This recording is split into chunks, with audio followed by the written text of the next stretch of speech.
Haati mana isaa deessee mana keessaa mana duwwaa keessa ciifisaa jirti. Sana booddee wanti inni godhaa jiru harka duwwaa itti galuu otoo hin taane hatee galuudha. Furmaanni inni jiru akkuma beekamu akka biyya keenyatti namni tokko gaafa yakka tokko raawwate namni suni maalirraa ka'ee raawwatee maal taanan immoo akki sun ta'ee hin jiru jechuudha. Namoota baay'eetti keessumaa namoota hatan kan isaan salphisanii hattuudha jedhanii nama keessa naannisanii itti kolfuu garuu namni itti siqeetoo yaada nama sana maalirraa ka'ee akka fuudhee namni hubatu yookiis immoo maaliif akka ta'e namni gaafatu hin jiru. Ashamaa harka fuunee hordoftoota koo nagaa waaqayyo lafa jirtanitti isiniif haa baay'atu. Akkam jirtu nagaa keessanii nagaadha rabbiin haa galatu. Viidiyoo kana keessumaa shamarranii waan guddaa irraa barattu jedhee isiniif qabadheetan dhufeetii jira. Kanaafiyyuu amma dhumaatti viidiyoo kana dhaggeeffadhaadha. Wanta kana sooshaal miidiyaa irraan arginu otoo hin taane dhugaadha jechuudha. Wanta qaaman beeku ofii kiyya jechuudha irra ga'ee kanan beeku amma gaa'illi namaa diigamuudha ka'etti kanii booddee jechuudha gargaarsuma namootaatiin deebi'ee gaa'illi sun kan dhaabatedha jechuudha. Kanaafiyyuu subscribe gochuudha warri haaraa dhuftanii gara maatii keenyatti dabalamaa. Viidiyoo kana immoo like share godhaatoo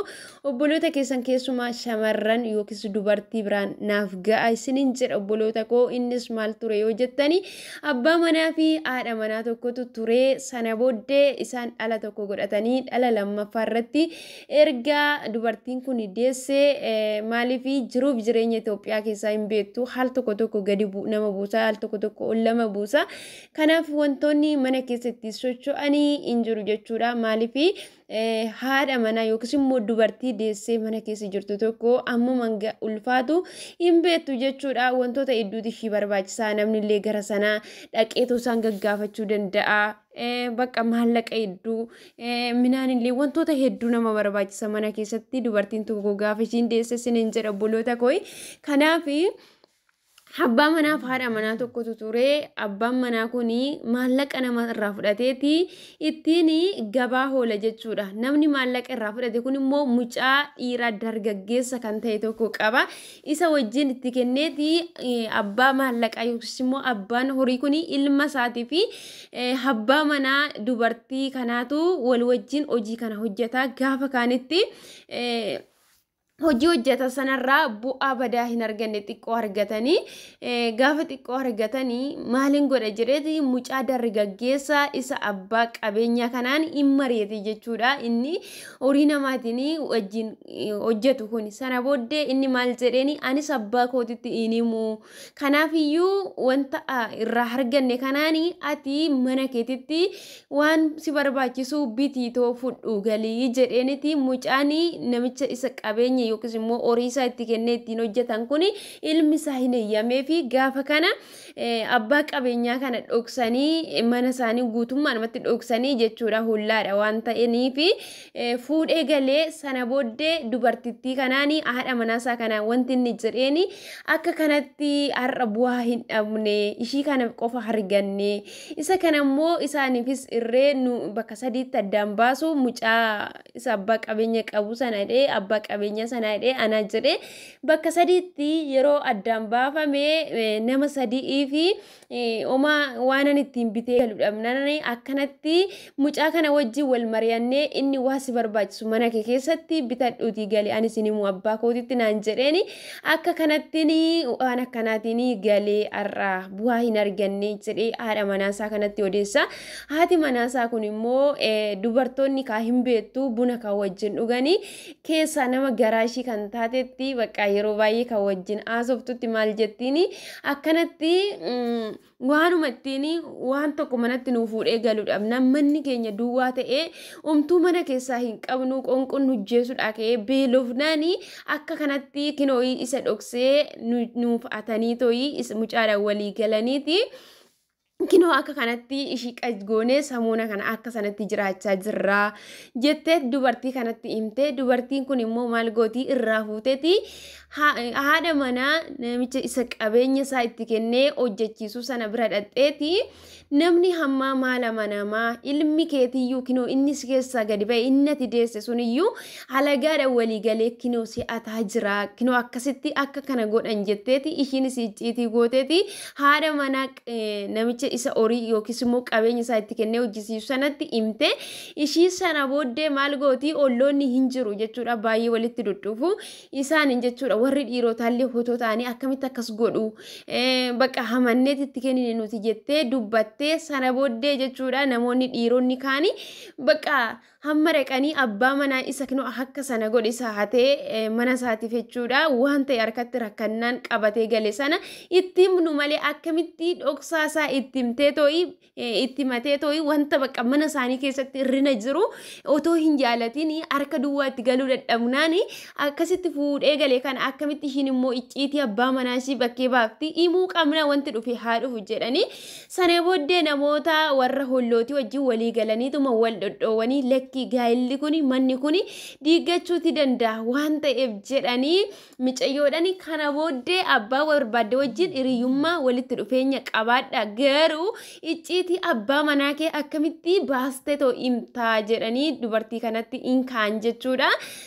sana booddee ishiin ani ala baafti jedheetanii miti ani nama garaa kooti jedheetanii icciitii kana baase too dubbadhee jetteeni egaa obboloota koo akkuma uummataa fi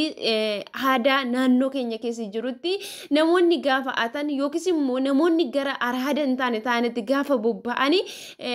namoonni salphisu garuu jechuudha maaliif namni tokko gaarii isaa ta'u amminya isaa ta'u wanta tokko irraa ka'ee yookiis immoo wanta irraa ka'ee ta'u wanta hojii sanatti bobba'u qaba siniin jira samoona darbe keessatti obboleessa keenya Hamaanuweel Gaaddisaa mucaan maqaa isaatiin social media account sobaa banatee kan inni annarratti bobba'ee ture suni namoonni baay'een otoo rukutanii waan baay'ee haasaa turan jechuudha garuu namni tokko gaafa hojii hannaatiinis haa ta'u waan biraatiinis haa ta'u odoo maaliif jedhanii gaafatanii namni suni seenaa wanta badaa sanatti isa galchu qabaachuutii danda'a jechuudha duuba isaatii amma namni kuni abbaan manaa dubartii kana hatee jechuudha mana duwwaatitti dubartii deessee mana keessa jirtutti sababa galuu dadhabee fi mucaa isa abbaa qabeenya isaa itti kennan sana eeyyabsiifatee isa sana immoo isa abbaa qabeenya sana hinatan jechuudha hatanii akka sanatti mana sanatti galanii akkamitti nu ataa akkamitti qabeenya keenya hamannee itti kenninee jedhanii abbaan manaa yookiis immoo inni qabeenya isaa kenne suni hin dhokfame jechuudha otoo inni dhagayeera ta'ee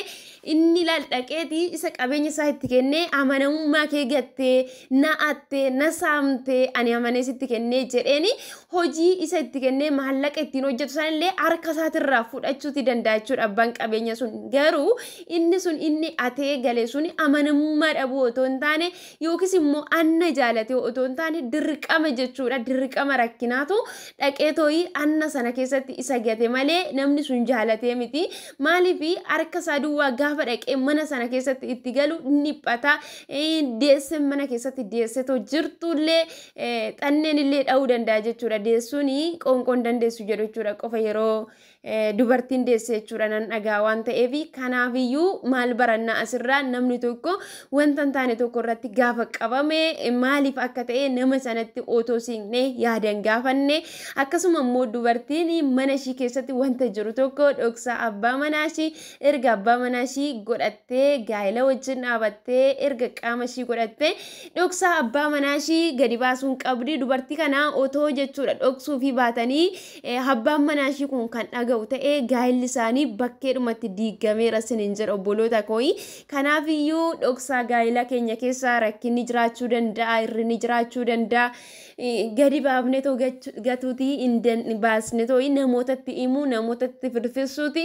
hin qabnu isiniin jedha asumarraanii namoota waan tokko tokko irratti yeroo wantoota badaa irratti argine amalaan itti sinnee yaadan itti sinnee namni sun akkamitti achi keessa akka seene akkasuma immoo namni sun achi keessa illee araadan taane wantoota garaagaraa keessa ba'uuti akka danda'u yaadan qabannee gorsinee iddoo isaa duraatti adeebifnu yoo rakkatillee amma dandeenyetti karaa dandeenyeen gargaaruutii qabna malee namni tokko badiisa tokko irratti argine attuu yookiis immoo waan tokko tokko jechuun hin qabnu siniin jedha obboloota kooyi yaanni koo dogoggora yoo ta'e na of kalchaa jechaati amma viidiyoo biraatiin walitti deebinutti nagaan naa turaadha hedduu siin jaaladha waan guddaa irraa barattu jedheetini amana siniin jedha obboloota koo dubartoonni iccitii mana keessaniiti qabadhaa seeranii firfirsituu gaa'ila keessanii intayinaan siniin jedha waaqayyoommoo nu haa gargaaru dubartii abbaa manaa ishiitii fi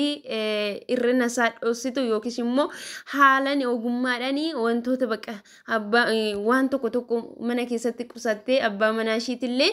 seeran qabachuutii dandeessu nu haa taasisu siniin jedha turtii gaarii qabaadha.